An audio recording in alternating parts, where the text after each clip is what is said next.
एक समय की बात है। रामपुरी नामक गांव में अक्सर अजीबोगरीब घटनाएं हुआ करती थीं।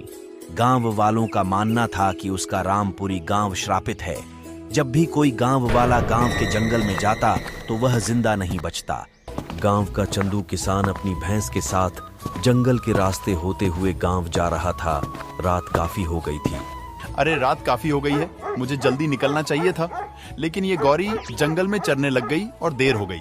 गौरी, अब चल जल्दी से, इस जंगल में बहुत अनहोनी घटनाएं होती रहती हैं। चंदू डरता हुआ अपनी भैंस के साथ थोड़ा आगे बढ़ता है तो उसे पेड़ के नीचे एक बुढ़िया दिखाई देता है जो देखने में काफी डरावनी लग रही होती है।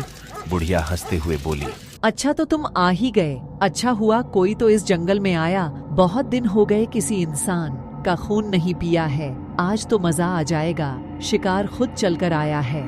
कौन हो तुम? हमें जाने दो, हम को अपना गांव जाना है। ये सब सुनकर चंदू डर जाता है और वहां से अपनी भैंस के साथ भागने लगता है। अरे तेज भाग मेरी गौरी, नहीं तो आज हम दोनों नहीं बच पाएंगे। तभी वो बुढ़िया उसके सामने आ जाती है और अपनी लंबी लंबी नाखूनों से चंदू को मार डालती है। उसके बाद उसकी भैंस को भी। अगली सुबह ये खबर गांव वालों को पता चलती है। गांव के लोगों ये जानकर बहुत हैरान हो जाते हैं। अरे भाई, सुना है उस बुढ़िया ने कल रात चंदू किसान और उसकी भैंस को मार डाला। भाई ये तो अच्छा नहीं हुआ। हाँ भाई, अब तो इस गांव में रहते भी डर लगता है, लेकिन क्या करे भाई, गांव छोड़कर भी तो नहीं जा सकते ना। वो ये जंगल है, वो गांव के बीचों बीच ही पड़ता है। आखिर जाएं तो कहां जाएं? ये बोलते हुए वो दोनों बहुत उदास हो जाता है। चंदू के मरने की खबर उसके घर पहुंचती है। चंदू किसान का बेटा पप्पू जोर जोर से रो रहा होता है। पप्पू की सौतेली माँ बोली, अरे अब बस भी कर दे रोना तू।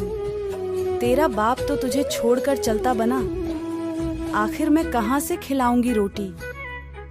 मेरा तो खुद एक बेटा है और तेरे बाप जो आज तक एक पैसा भी नहीं छोड़ गए।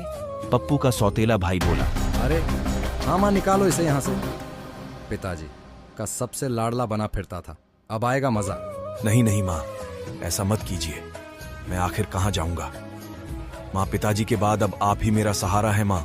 वो सब मैं कुछ नहीं जानती, समझा तुझे इस घर से जाना ही होगा। जिसके बाद पप्पू वहां से उदास मन से चल देता है। चलते चलते वो गांव के उसी जंगल में आ जाता है। जैसे ही पप्पू अंदर जंगल में जाता है उसे डरावनी आवाज सुनाई देने लगती है। वो बहुत डर जाता है। ये कैसी अजीब सी आवाज है? मुझे तो बहुत डर लग रहा है। हे भगवान, इस गांव से बाहर जाने का यही एक रास्ता है जो जंगल से होकर गुजरता है। हे भगवान, मेरी सहायता कीजिए। अभी तो मुझे बहुत भूख भी लगी है। जिस ओर से डरावनी आवाजें आ रही होती है पप्पू उस ओर चल देता है। तभी वो देखता है कि वही पेड़ के नीचे में एक बुढ़िया बैठी है। आ गया तू, अब मुझे एक नया शिकार मिल गया। उसकी बात सुनकर पप्पू काफी डर जाता है। हे भगवान, अब मैं क्या करूं? तभी भागते भागते पप्पू एक गड्ढा में गिर जाता है। जैसे ही पप्पू उस गड्ढे में गिरता है वो एक ऐसी जगह पहुंच जाता है जहां बहुत रोशनी होती है। काफी बड़े बड़े पेड़ होते हैं और उन पेड़ों के पास एक बहुत ही सुंदर नदी होती है। वहां अलग अलग तरह के पक्षी और जानवर घूम रहे होते हैं। सबको देख पप्पू हैरान हो जाता है। ये मैं कहां आ गया हूं? ऐसा अजीब सी जंगल तो मैंने कभी नहीं देखा। तभी वो थोड़े दूर चलता है कि उस जंगल में गांव के वो लोग जो मर गए थे, पेड़ से बंधे थे और साथ में पप्पू के पिता भी थे। पप्पू ये देखकर हैरान रह जाता है और अपने पिता के पास आ जाता है। अरे बाबा, आप जिंदा है। आपको पता है, मुझे लगा था कि मैं आपको खो दिया, लेकिन आप तो जिंदा है। लेकिन आप यहाँ कैसे आए? पप्पू के इन बातों का उनके बाबा पर कोई असर नहीं हो रहा था। तभी बापू के पास एक अजीब सा दिखने वाला आदमी आता है जिसका 3 आंख होते हैं। पप्पू उसे देखकर डर जाता है। बेटा, तुम मुझसे डरो मत, मैं तुम्हें कुछ भी नहीं करूंगा।